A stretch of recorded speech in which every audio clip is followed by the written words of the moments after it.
হে নবী আপনি বলুন রব্বি জিদনি ইলমা, হে আমার রব আপনি আমার ইলম বাড়ায় দেন, আমার জ্ঞান বৃদ্ধি করে দেন। আমার যে জ্ঞান আছে এটা যথেষ্ট না, আমার জ্ঞান বাড়ায় দেন। সবাই বলবেন রব্বি জিদনি ইলমা, হে আল্লাহ আপনি আমার জ্ঞান বাড়িয়ে দিন। আবার আসুন সূরা রহমান, আল্লাহ সুবহানাহু ওয়া তাআলা বলছেন আর রহমান মানে কি দয়াময়, দয়ালু, পরম করুণাময়, অসীম দয়ালু, বড়ই মেহেরবান। তিনি করলেন কি আল্লামাল কোরআন, তিনি কোরআনকে শিক্ষা দিলেন। এরপর কি করলেন আবার বললেন খলাকাল ইনসান, তিনি মানুষকে সৃষ্টি করেছেন। আল্লামাহুল বায়ান, এবং কথা বলার ভঙ্গি, কথা বলার সিস্টেম, কথা বলা, বক্তব্য দেওয়া এগুলো শিখিয়েছেন। বায়ান মানে কি বর্ণনা করা, বক্তব্য দেওয়া, কথা বলা, এটাও শিখিয়েছেন কে আল্লাহ সুবহানাহু ওয়া তাআলা। আমি যে কথা বলতেছি, আপনি কথা বলতেছেন, এগুলোর শিক্ষক হচ্ছেন আল্লাহ সুবহানাহু ওয়া তাআলা নিজে। আল্লামাহুল বায়ান, তিনি মানুষকে কথা বলা শিখিয়েছেন। কত কিছু শিখিয়েছেন আল্লাহ সুবহানাহু ওয়া তাআলা। তাহলে শিক্ষা ছাড়া কোনো কিছু হয়েছে? আবার আসেন পবিত্র কোরআন কার উপর নাযিল হয়েছে? সর্বযুগের সর্বশ্রেষ্ঠ নবী মুহাম্মদ রাসূলুল্লাহ সাল্লাল্লাহু আলাইহি ওয়াসাল্লামের উপর, তাই না? কিন্তু তার উপরে যখন কোরআন নাযিল হয়, সূরা ফাতিহা আগে নাযিল হয়েছে তার উপর, তাই না? কখনো না, সূরা ফাতিহা আগে নাযিল হয় নাই। যখন নবী মুহাম্মদ রাসূলুল্লাহ সাল্লাল্লাহু আলাইহি ওয়াসাল্লাম হেরা গুহা, গুহাটার নাম হচ্ছে কি হেরা, এই হেরা গুহা যখন তিনি ধ্যানমগ্ন ছিলেন, তখন জিবরাইল আলাইহিস সালামকে আল্লাহ সুবহানাহু ওয়া তাআলা পাঠালেন সূরা আলাকের 5টি আয়াত নিয়ে। কয়টি আয়াত নিয়ে? 5টি আয়াত নিয়ে। শুরু করলেন কি দিয়ে? ইকরা বিসমি রাব্বিকাল্লাযী খলাক, ইকরা তুমি পড়ো, বিসমি রাব্বিকা তোমার রবের নামে, আল্লাযী খলাক যিনি তোমাকে সৃষ্টি করেছেন। সৃষ্টি করেছে কে? আল্লাহ, তাই না? আল্লাহর নামে শুরু করতে হবে। তারা বলতে হবে কি বিসমিল্লাহির রহমানির রহিম, আমি শুরু করছি পরম করুণাময় অসীম দয়ালু আল্লাহ সুবহানাহু ওয়া তাআলার নামে। তাহলে আয়াত নাযিল করলেন প্রথমে কি ইকরা তুমি পড়ো, পড়া ছাড়া জ্ঞান অর্জন সম্ভব নয়। এজন্য আমরা বলবো যে কোনো বিষয়ে কথা বলার আগে আপনাকে কি করতে হবে? জ্ঞান অর্জন করতে হবে ওই বিষয়ে। যেমন আপনি যদি জামাতের বিষয়ে কথা বলতে চান, তাহলে জামাতের কিতাবাদি আপনাকে পড়তে হবে, জামাতে ইসলামী। আপনি যদি আহলে হাদিস আন্দোলন সম্পর্কে বা জমিয়তে আহলে হাদিস সম্পর্কে যদি আপনি বলতে চান, তাহলে আপনাকে সেই বিষয়ে জ্ঞান অর্জন করতে হবে, সেই তাদের কিতাবাদি পড়তে হবে। আপনি যদি চরমনাইয়ের বিষয়ে কথাবার্তা বলতে চান, তাহলে চরমনাইয়ের কিতাবাদি পড়তে হবে। হেফাজতে ইসলামের যদি আপনি কথা বলতে চান, তাহলে তাদের কিতাব পড়তে হবে, তাদের ব্যাপারে জ্ঞান অর্জন করতে হবে। শুধু মুখে মুখে শুনে আমি সেটা প্রচার করবো, এটা আমার জন্য যথেষ্ট নয়, এটা আমার উচিত নয়। আল্লাহ বলেন ইকরা বিসমি রাব্বিকাল্লাযী খলাক, পড়ো তোমার প্রভুর নামে যিনি তোমাকে সৃষ্টি করেছেন। তাহলে আগে কি পড়তে হবে? আমি অনেকে দেখা যায় যে কোরআন পড়তেই পারে না, কোরআন জানে না, অথচ ফাতোয়া দিয়ে বেড়ায় যে কোরআনে আছে। মানে 90 পারা, 60 পারা হয়তো থাকতে পারে, বাতিনি 60 পারা যে আছে, ওই বাতিনি 60 পারা হয়তো থাকতে পারে।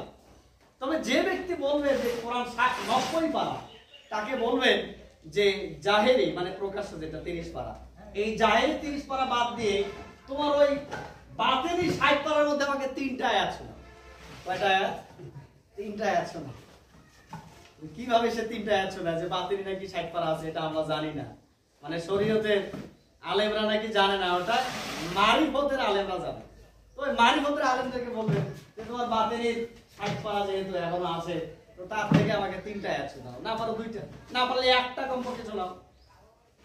এগুলো সব বোয়াবি, এগুলো ফাজলামি ছাড়া আর কিছু না। বলবো কোরআন সম্পর্কে বলতে গেলে আগে কোরআন জানতে হবে, হাদিস সম্পর্কে বলতে গেলে আপনাকে হাদিস জানতে হবে। এই জন্য আল্লাহ বলে ইকরা, আগে পড়।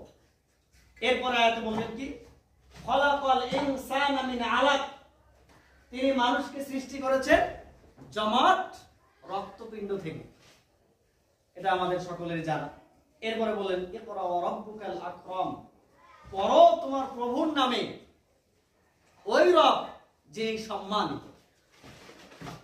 আল্লাযী আল্লামা বিল কলম, যিনি মানুষকে কলম দ্বারা, হাতে কলমে প্র্যাকটিক্যালি শিখিয়েছেন। আল্লাহ প্র্যাকটিক্যালি শিখিয়েছে না? কিভাবে? আল্লাহ নবী পাঠিয়েছেন দুনিয়াতে, অগণিত নবী রাসূলকে পাঠিয়েছেন, তাই না? 1,24,000 মতন করে 2,24,000 নবী রাসূল এই পৃথিবীতে আল্লাহ সুবহানাহু ওয়া তাআলা পাঠিয়েছেন। তো তাদেরকে পাঠিয়েছেন কেন? হাতে কলমে শিক্ষা দেওয়ার জন্য।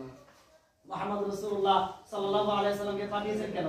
হাতে কলমে শিক্ষা দেওয়ার, মানে কি প্র্যাকটিক্যালি দেখিয়ে দেওয়ার জন্য। যেমন সালাত পড়বেন কিভাবে, রোজা রাখবেন কিভাবে, তারপরে যাকাত দিবেন কিভাবে, হজে কিভাবে যাবেন, সিয়াম কখন রাখতে হবে, কখন সাহারি খেতে হবে, কখন ইফতার করতে হবে, এগুলো সব কিছু শিখিয়ে দিয়েছেন। এগুলোকে বলে হাতে কলমে শিক্ষা দেওয়া। আবার বললেন আল্লামাল ইনসানা মা লাম ইয়ালাম, মানুষকে তাই শিখিয়েছেন যা মানুষ জানতো না, যে বিষয়ে মানুষের কোনো জ্ঞান ছিল না, মানুষ বলতেই পারতো না, সেইগুলো শিক্ষা দিয়েছেন কে? আল্লাহ সুবহানাহু ওয়া তাআলা। ওয়া আল্লামা আদামাল আসমা কুল্লাহা সুম্মা আরাদাহুম আলাল মালায়েকা, আল্লাহ সুবহানাহু ওয়া তাআলা আদম আলাইহিস সালামকে সমস্ত কিছুর নাম শিক্ষা দিলেন এবং ফেরেশতাদের উপরে তার আসন দিলেন। সবার উপরে স্থান কার? আদমের। সুবহানাল্লাহ। মানুষকে সর্বশ্রেষ্ঠ করেছেন কে? আমরা নিজেরা হইছি না আল্লাহ বানিয়েছেন? আল্লাহ বানিয়েছেন। তো আল্লাহ যেহেতু বানিয়েছেন, সেই আল্লাহই বলতেছেন কি এ পড়ো, পড়ো। আমাদের কি করতে হবে? পড়তে হবে। এখন কথা হচ্ছে যারা আমরা পড়তে পারি না, যে আমরা আমাদের জ্ঞান নাই, আমরা অক্ষর বুঝি না, আরবিও পড়তে পারি না, বাংলাও পড়তে পারি না, তাহলে আমরা কি করবো? তাহলে আপনাদের জন্য পথ খোলা আছে। আপনাদের জন্য পথ খোলা আছে, মানে শুনবেন, জানবেন, জিজ্ঞাসা করবেন। শুধু শুনবেন, শুনলেই হবে, মানতে হবে এমনটা কিন্তু না। শুনে যাচাই করবেন কোরআন দিয়ে, হাদিস দিয়ে। আপনি আবার বলবেন আর কোরআনই তো জানি না, হাদিস তো জানি না, তাহলে আপনি যান, যিনি কোরআন জানেন তাকে জিজ্ঞেস করেন। আপনি যান তার কাছে, যিনি হাদিস জানেন তাকে জিজ্ঞেস করেন, আসলে ওই যে অমুক আলেম, অমুক হুজুর, অমুক ব্যক্তি এই কথাটা বলেছে, কোরআনে আছে কিনা দেখো তো, হাদিসে আছে কিনা দেখো। এভাবে আপনাকে যাচাই করতে হবে, তাই না? আল্লাহ সুবহানাহু ওয়া তাআলা বোঝার জন্য তৌফিক দান করুন, আল্লাহুম্মা আমিন। এরপরে আমরা সবাইকে গুলিয়ে ফেলবো না, যারা জ্ঞানী এবং যারা জ্ঞানী নয় তাদেরকে আমরা একত্রিত করব না। মূর্খদের সাথে আলেমের তুলনা করব না, আলেমের সাথে মূর্খের তুলনা করব না। কারণ আল্লাহ নিজে বলছেন কুল হাল ইয়াস্তাবিল্লাযিনা ইয়ালামুন ওয়াল্লাযিনা লা ইয়ালামুন, যারা জানে আর যারা জানে না তারা কি কখনো সমান হতে পারে? বলেন, যারা জানে যারা জানে না তারা কখনো সমান হতে পারে না। ইন্নামা ইয়াতাযাক্কারু উলুল আলবাব, নিশ্চয়ই যারা জ্ঞানী তারা উপদেশ গ্রহণ করে। তাদেরকে উপদেশ দিবেন, তারা গ্রহণ করবে। আর যারা জ্ঞানী নয়, যারা জানে না, যারা মূর্খ, তাদেরকে হাজারবার বলার পরেও তারা বলবে এতদিন যাবত করে আসছে এগুলো কি সবই মিথ্যা ছিল। কথাটা বুঝেন? বুঝছেন আমার কথা? মানে আমি আপনাকে বলছি কোরআন হাদিস দিয়ে, আর আপনি বলছেন এতদিন যা করছে এটা কি মিথ্যা ছিল? এতদিন যে আপনি গরুর গাড়ি চড়েছেন, এখন প্লেনে চড়েন কেন? গরুর গাড়ি কি মিথ্যা ছিল? গরুর গাড়ি এখন বিলুপ্ত প্রায়। গরুর গাড়ি দেখা যায় এখন, এখন প্লেন, এখন মোটর সাইকেল, তাই না? কত কি যানবাহন এখন বের হয়ে গেছে। কারণ কি? এগুলো তারা রিসার্চ করেছে, গবেষণা করেছে, তারপরে এটা তৈরি করতে সক্ষম হয়েছে। তেমনি কোরআন হাদিসে ছিল, আগে থেকেই ছিল, কিন্তু এটাকে বের করে মানুষের সামনে উপস্থাপন করার মতো লোক ছিল না, মানে এত জ্ঞানী লোক ছিল না। এখন আলহামদুলিল্লাহ সবার কাছে, ঘরে ঘরে, সবার পকেটে পকেটে এখন জ্ঞানের কিতাব বিদ্যমান। প্রত্যেকটা মোবাইলে বই রাখা যায় কিনা, কোরআন রাখা যায় কিনা, হাদিস রাখা যায় কিনা? যায়। সবার কাছে কাছে এখন জ্ঞানগুলো পৌঁছে যাচ্ছে। আবার আমাদের জন্য ফজিলত স্বরূপ হিসেবে আছে ইউটিউব এবং ফেসবুক। ফজিলত স্বরূপ না? ইউটিউবের মাধ্যমে আপনি কোরআন হাদিসের আলোচনা যেটাই লিখবেন সেটাই পেয়ে যাচ্ছেন। কোন আলেমের শুনবেন, নাম লিখে সার্চ করবেন, কি বিষয় শুনবেন সেটা চলে আসছে। ফেসবুকে আপনি ঘাটাঘাটি করেন, আলেমের পেজে যান, গ্রুপে যান, দেখবেন কত ওয়াজ, কত আলোচনা, কোন বিষয়ে আপনি জানতে চাচ্ছেন সব বিষয় আছে। সুবহানাল্লাহ। তো ইউটিউব এবং ফেসবুক এটা আমাদের জন্য ফজিলত ছিল, বলতে পারি কিনা? অবশ্যই পারি। তো প্রিয় ভাই, ইলমের গুরুত্ব অনেক বেশি। আগে জ্ঞান অর্জন করুন, আগে পড়ুন, কোরআন হাদিস জানুন। যারা কোরআন পড়তে পারেন না তারা কোরআন শিক্ষা করার চেষ্টা করুন। মনে করবেন না যে আমার বয়স হয়ে গেছে আমি পড়তে পারবো না। বলেন, মুহাম্মদ রাসূলুল্লাহ সাল্লাল্লাহু আলাইহি ওয়াসাল্লাম ছোটবেলা থেকে কোরআন পড়তেন, তাই না? ছোটবেলা থেকে কোরআন পড়ছেন না? কোরআন তখন ছিল? কোরআন তো তখন ছিল না। তিনি নবুয়ত পেলেন কত বছর বয়সে? 40 বছর বয়সে। এরপরে দীর্ঘ 23 বছরে কোরআন নাজিল হয়। কত বছর লাগছে? 23 বছরে কোরআন নাজিল হয়। তো নবী সাল্লাল্লাহু আলাইহি ওয়াসাল্লামকে যদি আল্লাহ সুবহানাহু ওয়া তাআলা এটা দিতে পারেন, আমরা কি এই বয়সে কোরআনটা কি দেখে দেখে পড়তে পারবো না? এটা দেন নাই কি আল্লাহ সুবহানাহু ওয়া তাআলা? অবশ্যই দিয়েছেন। আমার আব্বার কথা বলছি, তিনি 60 বছর বয়সে তিনি এখন কোরআন শিখলেন। 60 বছর বয়স হওয়ার পরে তিনি কোরআন পড়া শিখলেন, এখন দেখে দেখে কোরআন তেলাওয়াত করতে পারেন। 60 বছর বয়সে আমরা সবাই তো না, আমরা অনেক যুবক আছি, আমরা চাইলেই সবকিছু করতে পারি। তো যারা আমরা কোরআন পারি না, কোরআন শিক্ষা করার চেষ্টা করি, যাদের সন্তানাদি আছে আমরা সন্তানদেরকে কোরআন শিক্ষা দেওয়ার চেষ্টা করি, কোরআন শিক্ষা করাই, হাদিস শিক্ষা করাই। কারণ এগুলো শিক্ষা করা ব্যতীত আমল করা কখনো গ্রহণযোগ্য নয়। ইমাম বুখারী রাহিমাহুল্লাহ তিনি বলছেন, একটি বাব অধ্যায় করেছেন, একটা বুখারীতে একটি অধ্যায় নিয়ে আসছেন। সেই অধ্যায়টার নাম হচ্ছে বাবুল ইলমি ক্বাবলাল কওলি ওয়াল আমাল। কথা বলার পূর্বে আগে জ্ঞান অর্জন করতে হবে, আমল করার পূর্বে আগে জ্ঞান অর্জন করতে হবে। মানে আপনাকে আগে জানতে হবে, সালাত পড়বেন, সালাতের নিয়ম কানুন আপনাকে জানতে হবে, রোজা রাখবেন, রোজার নিয়ম কানুন জানতে হবে, হজ করবেন, কোথায় যাবেন, কি করবেন না করবেন এগুলো আপনাকে জানতে হবে। না জেনে করতে গেলে আপনি ভুলের মধ্যে পতিত হবেনই হবে, মাস্ট বি, অবশ্যই। এই জন্য আগে জানতে হবে। এই জন্য আপনার সন্তানকে সুশিক্ষিত করার চেষ্টা করুন। বলা হয় education is the backbone of a nation, তাই না? যে শিক্ষাই জাতির মেরুদণ্ড। এখানে আরেকটু যোগ করা দরকার যে Islamic education is the backbone of a nation. Islamic শিক্ষা এটা জাতির মেরুদণ্ড। যার মধ্যে ইসলাম নাই তার মধ্যে মানবতা থাকতে পারে না। যার মধ্যে ইসলাম আছে তাকে মানবতা শিক্ষা দিতে হয় না। যার মধ্যে ইসলাম নাই তার মধ্যে মানবতা নাই। পাশের দেশ ভারতকে দেখেন, এদের মধ্যে যদি মানবতা থাকতো তাহলে এই বাংলার জমিনে এতটা নিপীড়ন নির্যাতন তারা চালাতে পারতো না। কিভাবে চালায় তারা? এই তো আপনারা দেখছেন, বন্যা দিয়ে তারা কিভাবে আমাদের ক্ষতিগ্রস্ত করেছে। মানবতা আছে?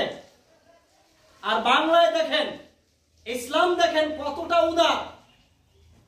বন্যায় অনেক মানুষ ক্ষতিগ্রস্ত হয়েছে, শুধু মুসলমানরা হয়েছে, হিন্দুরাও তো হয়েছে। অনেক হিন্দু ভাইরা তারা ক্ষতিগ্রস্ত হয়েছে, আর তাদেরকে অনুদান দিচ্ছেন, তাদেরকে ত্রাণ দিচ্ছেন আমাদের শেখ আহমদুল্লাহ হাফিজাহুল্লাহ। তিনি কি মুসলিম না? তার ভিতরে ইসলাম আছে, তার মধ্যে মানবতা আছে। ইসলামের মধ্যে মানবতা থাকে, কিন্তু অনইসলামিক ব্যক্তির মধ্যে মানবতা পাওয়া যায় না। এজন্য ইসলামকে জানতে হবে, ইসলামকে শিখতে হবে, ইসলামের পতাকা তলে আমাদেরকে আশ্রয় নিতেই হবে। এছাড়া কোনো পথ আছে? নাই। এজন্য আসুন আমরা কোরআনকে জানি, আমরা হাদিসকে জানি, কোরআন হাদিস জেনে আমল করার চেষ্টা করি। কোরআন হাদিস জানলে কখনো আমাদের কি হবে না, ক্ষতি হবে না, বরং উপকার হবে। উপকারটা কি? সফওয়ান বিন আসাদ রাদিয়াল্লাহু তাআলা আনহু তিনি বললেন যে আতাইতুন নবী সাল্লাল্লাহু আলাইহি ওয়াসাল্লাম, আমি আল্লাহ রাসূল সাল্লাল্লাহু আলাইহি ওয়াসাল্লামের কাছে আসলাম, এসে দেখলাম ওয়া ফিল মসজিদে মুত্তাকিউন আলা বুরদিন লাহু আহমারা। রাসূল সাল্লাল্লাহু আলাইহি ওয়াসাল্লাম মসজিদের ভিতরে হেলান দিয়ে, মানে লাল চাদর গায়ে দিয়ে হেলান দিয়ে আছে, হেলান দিয়ে বসে আছে। তখন আমি আসলাম, এসে ফাকুলতু লাহু ইয়া রাসূলুল্লাহ ইন্নী জিতু আতলুবুল ইলমা। আল্লাহ রাসূল সাল্লাল্লাহু আলাইহি ওয়াসাল্লাম, আমি আপনার কাছে এসেছি ইলম অর্জন করার জন্য, জ্ঞান অর্জন করার জন্য। কোথায় আসলেন? আল্লাহ রাসূলের কাছে। আল্লাহ রাসূল কোথায় আছেন? মসজিদে।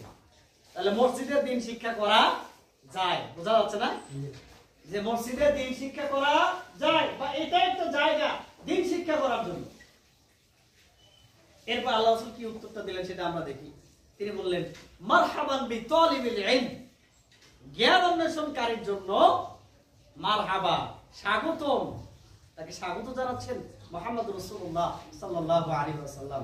আবার বললেন, ইন্না তালিবাল ইলমি তাহাফুল মালায়েকা, নিশ্চয়ই যারা তালিবে ইলম, যারা ছাত্র, বয়স হলে কিন্তু ছাত্র হওয়া যায়, যারা শিখবে তারাই ছাত্র, যারা শিখবে তারাই ছাত্র। আমিও ছাত্র, আপনিও ছাত্র, সবাই ছাত্র। আজকে আমরা শিখতেছি না, অনেক কিছু শিখতেছি, তাহলে কি আমরা কি আমরা ছাত্র?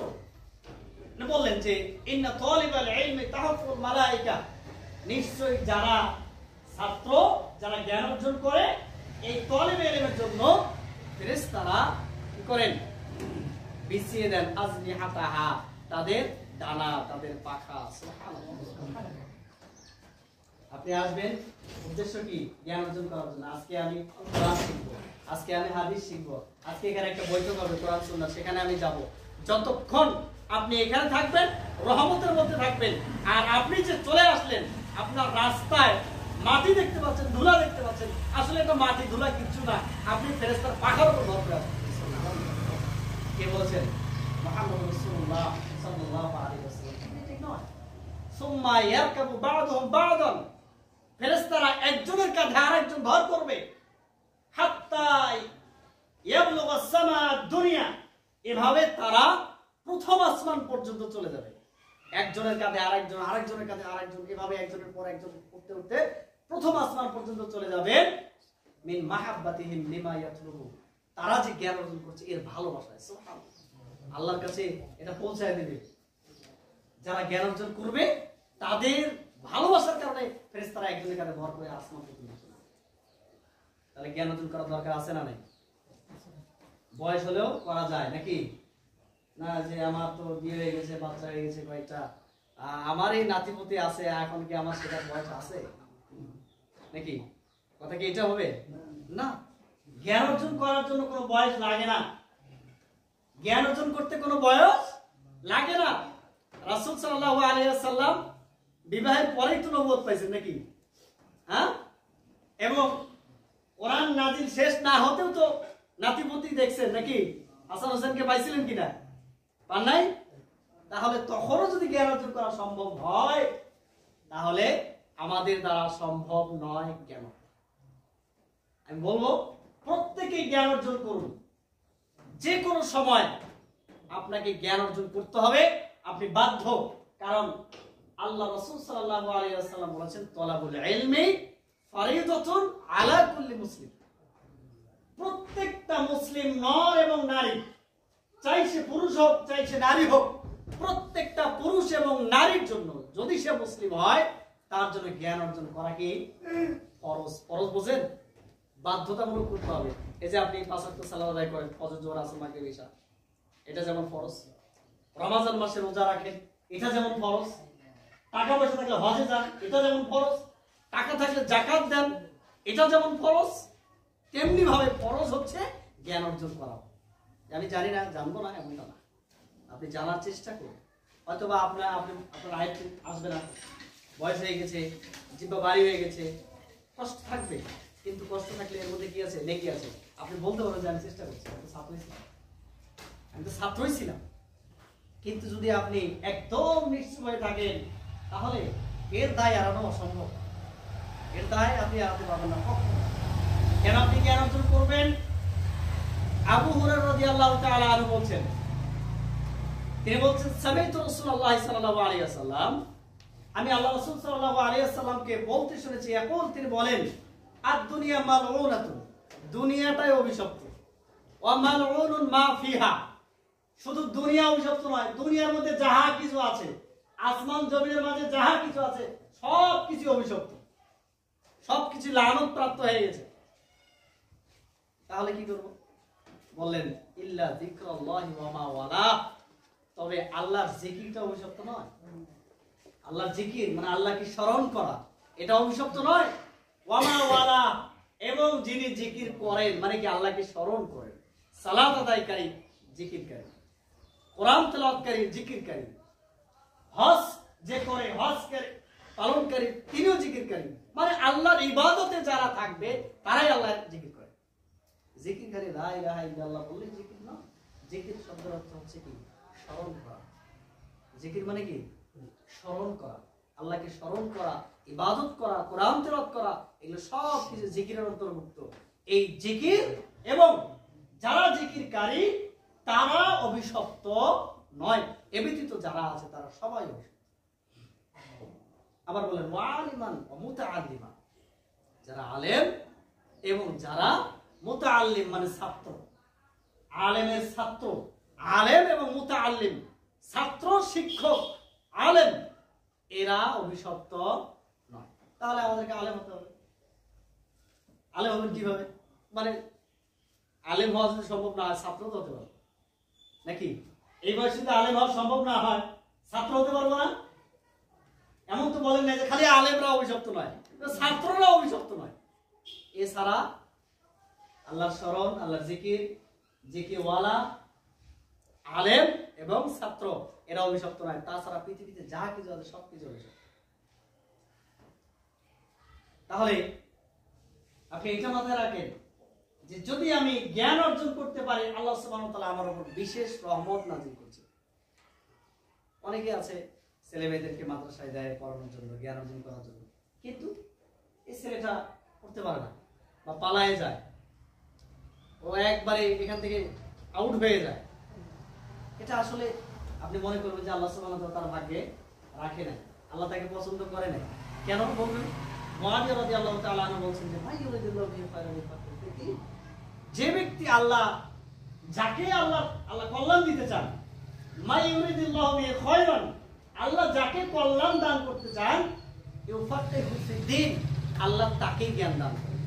তাহলে মনে করবেন যিনি আজকে আলেম হয়েছেন তাকে আল্লাহ পছন্দ করেছেন, তার কল্যাণ আল্লাহ সুবহানাহু ওয়া তাআলা চেয়েছেন, বিধায় আজকে সে আলেম হয়েছে। মাই ইউরিদুল্লাহু বিহি খায়রান, যার কল্যাণ আল্লাহ চেয়েছেন তাকেই জ্ঞান দান করেছে। তাহলে চেষ্টা করেন না, চেষ্টা করতে বাধা কিসে? চেষ্টা করা যাবে তো? যাবে। এবং আল্লাহ রাসূল সাল্লাল্লাহু আলাইহি ওয়াসাল্লাম বললেন যে ওয়ানা কাসিমুন, আমি হচ্ছি বন্টনকারী। আমি কি? বন্টনকারী। আল্লাহু ইয়াতি, আল্লাহই দেন, দেওয়ার মালিক কিন্তু রাসূল নন। প্রথম আসমানের উপরে, আমরা কিন্তু প্রথম আসমানে আছি। আমরা প্রথম আসমানে, আমাদের নিচে আর কোনো আসমান নাই। আমাদের উপরে দ্বিতীয়, তারপর তৃতীয়, চতুর্থ, পঞ্চম, ষষ্ঠ, সপ্তম, সপ্তম আসমানের উপরে আছে আল্লাহ সুবহানাহু ওয়া তাআলা আরশ। সেই আরশে আছে একটা কুরসি। কুরসি মানে কি? চেয়ার। কুরসি মানে চেয়ার। সেই চেয়ারে আল্লাহ সুবহানাহু ওয়া তাআলা বসে সারা পৃথিবীকে রক্ষণাবেক্ষণ করেন। ওইখান থেকে আল্লাহ দেখতে পারেন তো শীতকালে নাকি? হ্যাঁ, আমরাও কিন্তু দেখি, যদি চোখে ছানি পড়ে আর দেখি না, তাই না? যদি একটু কুয়াশা পড়ে তাহলে আর সামনে কি হচ্ছে দেখি না, অন্ধকার হলে আর সামনে কিছু দেখি না। কিন্তু আল্লাহ সুবহানাহু ওয়া তাআলা এত ভালো দেখেন, এত সুন্দর দেখেন, পৃথিবীর কেউ সেটা দেখতে পারে না। কিরকম? অন্ধকার রাত্রিতে কালো কুচকুচে পাথরের উপরে যদি কালো কুচকুচে ছোট্ট একটি পিঁপড়াও হেঁটে যায়, ওর থেকে ছোট একটি পোকাও যদি হেঁটে যায়, আল্লাহ সুবহানাহু ওয়া তাআলা সেটাও স্পষ্ট দেখেন। সুবহানাল্লাহ।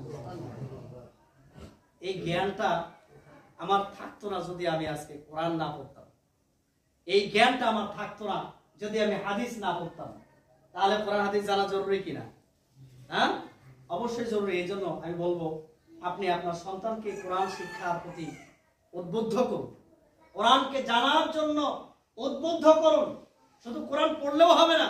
অনেকে আছে কোরআন পড়ি, কোরআনের অর্থ বুঝি না, কি বলছে আল্লাহ সুবহানাহু ওয়া তাআলা জানি না। মানে শুধু হাফেজ, যারা হাফেজ কোরআন, তারাও কিন্তু কোরআনের কিছুই বোঝে না। শুধু হাফেজই হয়েছে, শুধু মুখস্থ করছে, এটাতে কোনো লাভ নাই। কারণ কোরআন একটা সংবিধান। কোরআন কি? সংবিধান। এখানে নিয়ম কানুন দেয়া আছে কিভাবে আপনি আপনার জীবন পরিচালনা করবেন, আপনার দেশ পরিচালনা করবেন, রাষ্ট্র কিভাবে পরিচালনা করবেন, সবকিছু এই কোরআনের মধ্যে দেয়া আছে। কিন্তু আপনি কোরআন পড়লেন কিন্তু বুঝলেন না, কি হবে? লাভ হবে? মন্ত্র পড়লেন আর ফু দিলেন, হয়ে যাবে, পেটের কথা ভালো হয়ে যাবে, আর কিছু না। মানে কোরআন আসছে খালি নামাজ পড়ার জন্য, রোজা রাখার জন্য, হজ করার জন্য, আর কিছু না নাকি? যাই হোক প্রিয় মুসলিম ভাই, অনেকটা সময় নিয়ে নিয়েছি আপনাদের কাছ থেকে। এরপরে যে কথাটি বলবো এটা হচ্ছে যে এই এলেম কিন্তু আমাদের এখানে থাকবে না। আমাদের এখানে এই পৃথিবীতে এলেম কিন্তু থাকবে না, বেশি দিন থাকবে না, অতি দ্রুত আমাদের কাছ থেকে বিদায় নিয়ে চলে যাবে, অতি দ্রুত। আমরা তো মনে করতেছি যে আগে তো অত শিক্ষিত মানুষ ছিল না, এখন তো অনেক শিক্ষিত, ভবিষ্যতে আরো শিক্ষিত। আমাদের যে পদক্ষেপগুলো, আগামীতে আরো মানুষ শিক্ষিত হবে। কিন্তু আল্লাহ রাসূল সাল্লাল্লাহু আলাইহি ওয়াসাল্লাম যে ভবিষ্যৎবাণী করে গেছেন, এটা বুখারী মুসলিমে আছে, মিশকাতুল মাসাবিহের 5437 নম্বর হাদিস। আনাস রাদিয়াল্লাহু তাআলা আনহু থেকে বর্ণিত আছে যে তিনি বলছেন, রাসূল সাল্লাল্লাহু আলাইহি ওয়াসাল্লামকে বলতে শুনেছি আমি, ইয়াকুলু, তিনি বলেন, ইন্না মিন আশরাতিস সাআ আইয়ারফাল ইলম। কেন আপনি জ্ঞান অর্জন করবেন, জ্ঞান অর্জন করা আপনার জন্য জরুরি। এই হাদিসটা শুনেন, আল্লাহ রাসূল সাল্লাল্লাহু আলাইহি ওয়াসাল্লাম বললেন যে কিয়ামত সংঘটিত হওয়ার কিছু আলামত থাকবে, নিদর্শন, চিহ্ন থাকবে। তার মধ্যে এক নম্বর চিহ্ন হচ্ছে বিদ্যা উঠে যাবে, মানে এলেম উঠে যাবে, এলেম থাকবে না। আজকে আমরা যে এলেমের কথা বলতেছি, এলেম আমাদের কাছে খুবই সীমিত। আমাদের থেকে বড় যারা, আমাদের ওস্তাদ যারা, তাদের একটু বৃদ্ধি, তার থেকে বড় তাদের আরো বেশি। এরকম ভাবে রাসূল সাল্লাল্লাহু আলাইহি ওয়াসাল্লাম পর্যন্ত, সাহাবীদের পর্যন্ত অনেক বেশি ছিল। কিন্তু আস্তে আস্তে এলেম কমে যাচ্ছে, এলেম কমে যাচ্ছে, এবং এলেম এভাবে উঠে যাবে। আলেমদেরকে উঠিয়ে নেবেন আল্লাহ সুবহানাহু ওয়া তাআলা, তখন এলেম প্রদান করার মতো কোনো আলেম খুঁজে পাওয়া যাবে না। হচ্ছেও তাই, যাদের জ্ঞান নাই তাদেরকে দেওয়া হচ্ছে মাদ্রাসায় যে পড়ান, আলিয়া মাদ্রাসাগুলোতে যান, অনেক শিক্ষক যারা আরবি পড়াতে পারে না। আরবি যদি উচ্চারণ করাতে পারে, তারা গ্রামার জানে না। গ্রামার না জানলে কিভাবে কি করবে? শুধুমাত্র টাকার জোরে, ক্ষমতার জোরে পেয়ে গেলাম পদ, আর এদিকে ছাত্রদের একদম কামসার, এত কিছু বুঝতেছে না। এলেম দিয়ে কি হবে ভাই? কোনো উপকার হবে? হবে না। এভাবেই কিন্তু এলেম উঠে যাচ্ছে, ইয়ারফাউল ইলম, বিদ্যা উঠে যাবে, এলেম উঠে যাবে। ওয়ায়াকসুরাল জাহল, এবং মূর্খতা বেশি হবে। এখন দেখেন, শিক্ষার হার বেড়েছে কিন্তু মূর্খতাও কিন্তু কমে নাই। ওই শিক্ষিতরাই আজকে মূর্খের মতো আচরণ করতেছে, যেটা আপনারা দেখলে বুঝতে পারবেন। সালাম কালাম দেয় না, মুরব্বীদের সম্মান করে না। আগে মানুষ যদি সিগারেটও খাইতো, এরকম পিছনে লুকায় রাখতো যদি কাউকে দেখতো, মুরব্বী দেখতো। এখন পোলাপারে করে কি? সবার সামনে ওপেন, এটা আছে না, ওপেন এটা নেই, তুমি কে, আমার টাকা দিয়ে আমি খাই। ও কি শিক্ষিত? ওরা শিক্ষিত বললে অশিক্ষিত কারে বলবেন আপনি?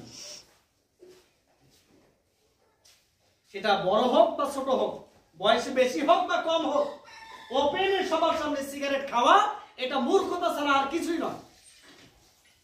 এই যে মূর্খতা বেড়ে গেছে, যদিও তার একাডেমিক পড়াশোনা অনেক বেশি।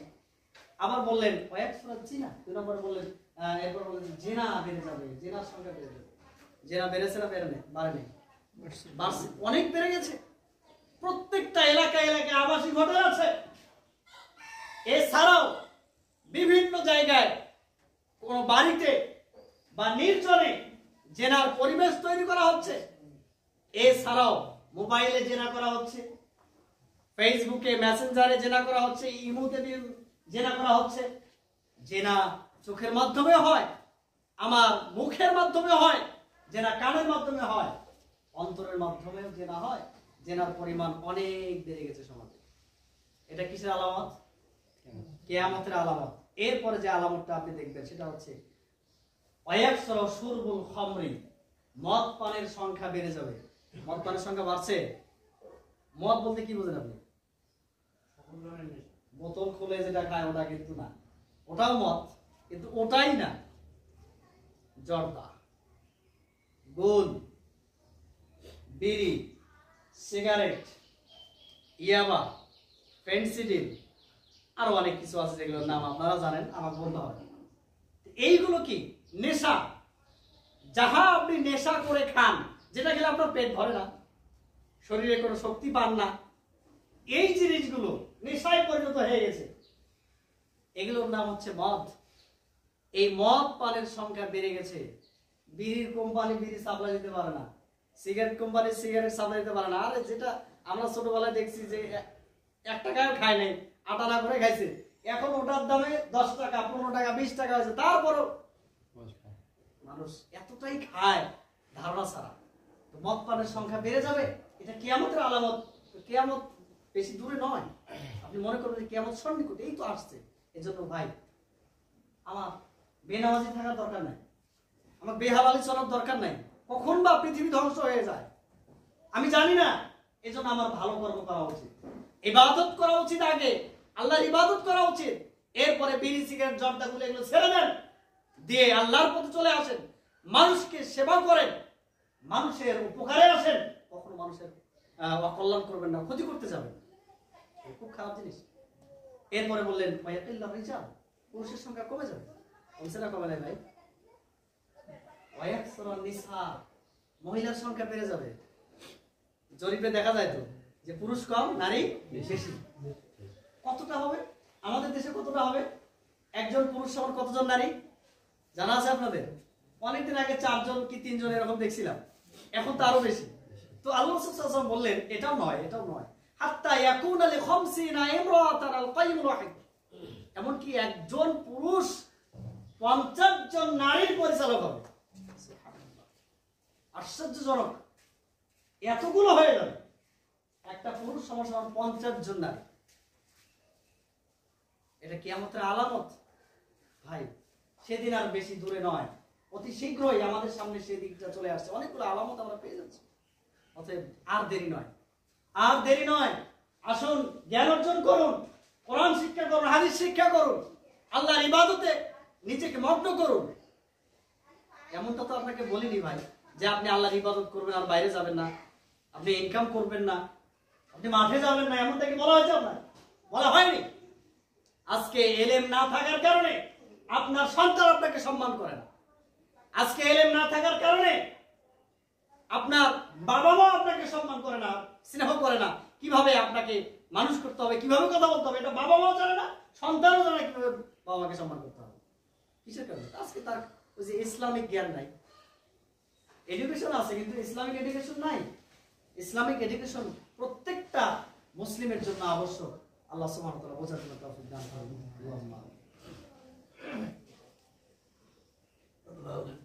আলহামদুলিল্লাহ ওয়াহদাহু ওয়াসসালাতু ওয়াসসালামু আলা মান লা নাবিয়্যা বা'দা, আম্মা বা'দ। সম্মানিত প্রিয় মুসলিম ভাই, সর্বশেষ যে হাদিসটা আপনার কাছে বর্ণনা করব এটা হচ্ছে যে আপনি যতদিন বেঁচে আছেন আপনার ইবাদতের সওয়াব আপনি পাবেন, তাই না? আপনি যখন মারা যাবেন তখন সওয়াব পাবেন? পাবেন? সওয়াবের রাস্তা থাকবে তখন? কখনো থাকবে না। এই ব্যাপারেই বলছেন আল্লাহ রাসূল সাল্লাল্লাহু আলাইহি ওয়াসাল্লাম যে যদিও না থাকে, মারা যাওয়ার পরে ইবাদত করার যদি সুযোগ সুবিধা নাও থাকে, 3টা আমল আছে। 3টা আমল আছে যেটা করলে এই মৃত্যুর পরেও বসে বসে সওয়াব পাবে, কবর থেকেও বসে বসে সওয়াব পাবে। কিভাবে বর্ণনা করেছেন আবু হুরায়রা রাদিয়াল্লাহু তাআলা, মুসলিম শরীফের হাদিস, মিশকাতুল মাসাবির 193 নম্বর হাদিস। আবু হুরায়রা রাদিয়াল্লাহু তাআলা আনহু তিনি বর্ণনা করছেন, ইদা মাতাল ইনসান, মানুষ যখন মারা যায়, ইনকাতা আনহু আমালুহু, তখন মানুষের আমল বন্ধ হয়ে যায়, সে আমল করা থেকে বিচ্ছিন্ন হয়ে যায়। সওয়াব তো দূরের কথা, আমলই করতে পারবে না।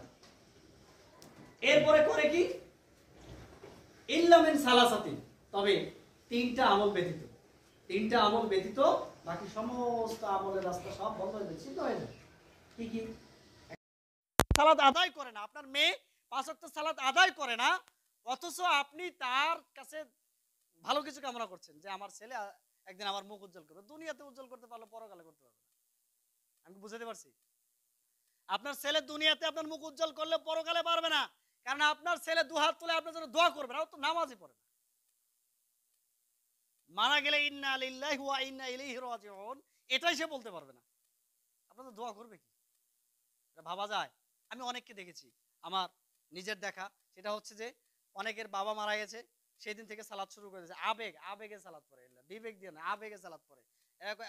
জিজ্ঞাসা করি এখন তো সালাত ছাড়বেন না, আজ থেকে আর কোনোদিন সালাত ছাড়বো না। অথচ কয়েক সপ্তাহ গেলেও বাদ, মানে আবেগ কেটে গেছে, মা মারা গেছে, বাপ মারা গেছে, ওর আবেগ কাটি গেছে, মানে ভুলে গেছে ওর মা ছিল কোনোদিন, ওর বাবা ছিল, ও ভুলে গেছে, ওর বাবা যে মারা গেছে, ওর মা যে মারা গেছে, ও যে মারা যাবে এটা আর তার মাথায় নাই, আবেগে পড়ে। আপনি মারা যাবেন, আপনার সন্তান আবেগে কিছুদিন সালাত পড়বে, কিছুদিন দোয়া করবে, এরপরে আপনাকে ভুলে যাবে। আপনার সন্তানকে আগে 5 ওয়াক্ত সালাত আদায় করান। আল্লাহ রাসূল সাল্লাল্লাহু আলাইহি ওয়াসাল্লাম বলেছেন কি, যে মুরু আওলাদাকুম হুম আবনাউ সাবঈ সিনিন, যখন আপনার সন্তানের বয়স 7 বছর হয় তখন তাকে সালাতের আদেশ দেন, আর যখন 10 বছর হয় তাকে পিটান সালাত না পড়লে। আপনার সন্তানের বয়স তো পার হয়ে গেছে, কি রকম অভিভাবক আপনি? আপনি কেমন মা, আপনি কেমন বাবা যে আপনার সন্তান সালাত পড়ে না অথচ আপনার সাথে একসাথে বসে ভাত খাচ্ছে, আপনি তার ভরণ পোষণের দায়িত্ব নিচ্ছেন? আপনি কেমন মা, আপনি কেমন বাবা, আপনি কেমন অভিভাবক? এই সন্তান আপনার জন্য দোয়া করবে, এটা অভাবনীয়, এটা মানা যায় না। এজন্য সন্তানকে তৈরি করুন, ওয়ালাদুন সালেহ, নেক সন্তান, যে সন্তান আপনার জন্য দোয়া করবে আপনি মারা যাওয়ার পর, রব্বির হামহুমা কামা রব্বায়ানি সগীরা, হে আল্লাহ আমার সন্তান, আমার পিতামাতা যেভাবে আমাকে ছোটবেলায় লালন পালন করেছে সেভাবে আপনি তাদেরকে লালন পালন করুন। এরকম সন্তান তৈরি করতে হবে।